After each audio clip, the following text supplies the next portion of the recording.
Welcome to Love Lines.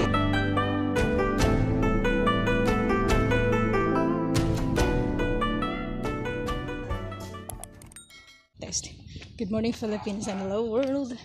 Araw ng linggo. Good morning, Philippines, and hello world. Araw ng linggo. Kaya tara, simba tayo.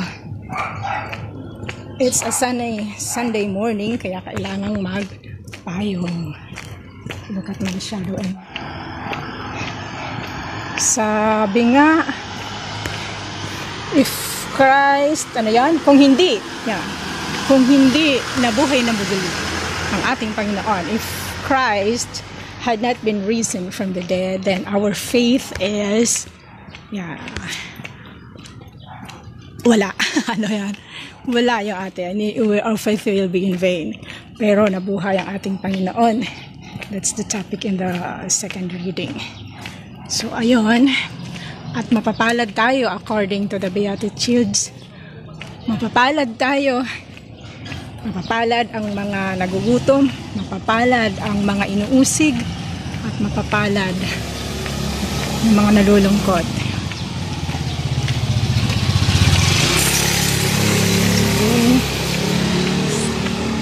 It means, sa buhay na ito, sa mundong ito, kahit ikaw ay nakakaramdam ng hirap, ng pag-uusig at ano pa man, as long as you remain faithful to your faith, in the end, mayroon kang gantimpala pagdating mo sa kabilang buhay.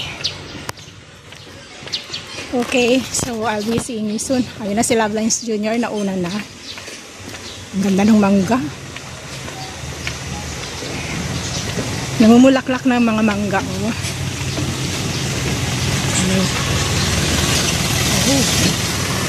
Dumaan yung truck ni Jules. Ayan. Namumulaklak na at may bunga na yung ibang sanga. Okay, malapit na kami sa chapel. Nadidinig ko na yung dasal, yung rosary.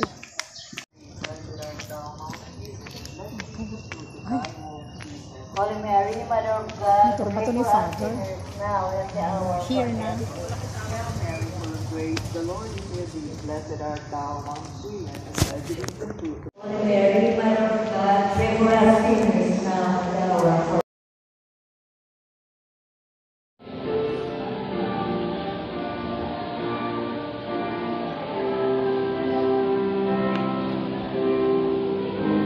Mabuhay sa pag-asa, pagkat si Jesus ang ating pag-asa.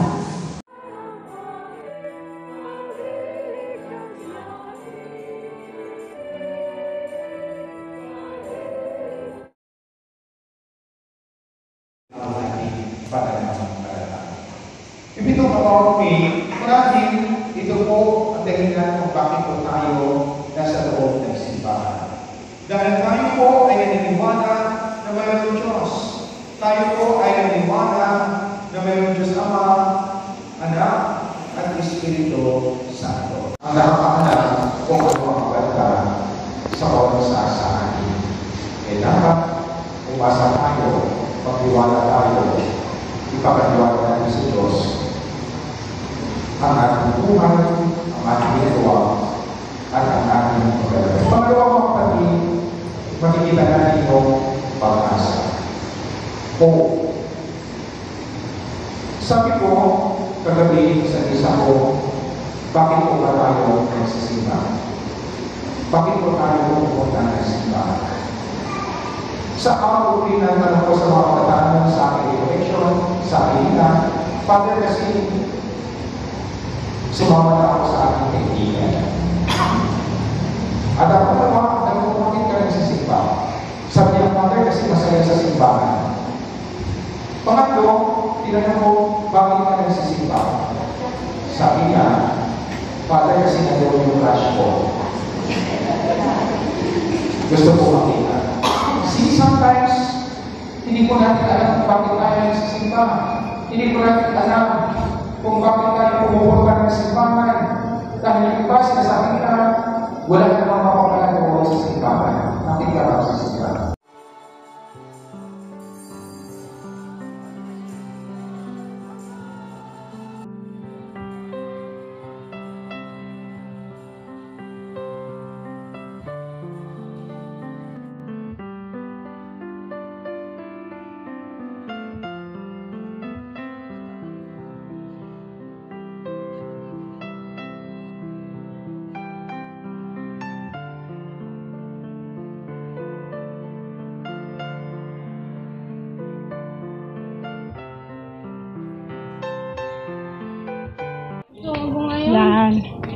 Okay, so huwag mawala ng pag-asa. Yun ang buod ng sermon ngayon.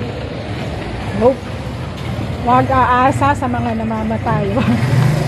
Kundi doon sa may buhay na walang hanggan. Hope. Sa Diyos tayo umasa. Huwag sa kahit anuman. But, ganun pa rin, no? Gawin ang lahat. And God will do the rest. Do your best, God will do the rest. Ang ganda ng kwento ni Father tungkol dun sa ano. Di ba? Yung kwento ni Father tungkol dun sa Latin ng albularyo. Nung binasa ni Father, Our Father, Hail Mary, sa Glory, di lang pala yun. Akala niya, gamot na yun. So, ibig sabihin, magdasal tayo. Huwag tayong aasar sa dun sa hindi natin naiintindihan. Intindihin mo yung pananampalataya at dun ka mamali. Kasi faith. Have faith. And you have hope. And hope for the best. Buhay na walang hanggan. Kaya gaya, alam natin, faith, hope, and love. So, we have faith and we hope because God loves us. So, that's all. Thank you. Shout out to my Super Love Stars. Maraming salamat sa aking Super Love Stars, sa aking YT family, to the moon family, abs family, of course, to my Snow family, and to my channel members, to Lovelines Galaxy of Super Love Stars. Maraming salamat. Thank you so very much to all of you. And to my Super Chat and Super Sticker senders. Maraming salamat. Thank you so very much. God bless you all. Happy Sunday, everyone, and have a great week ahead. God bless. Mama. So that's all for now. Thank you so much for watching. Once again, this is Lovelines. Have a good day and God bless.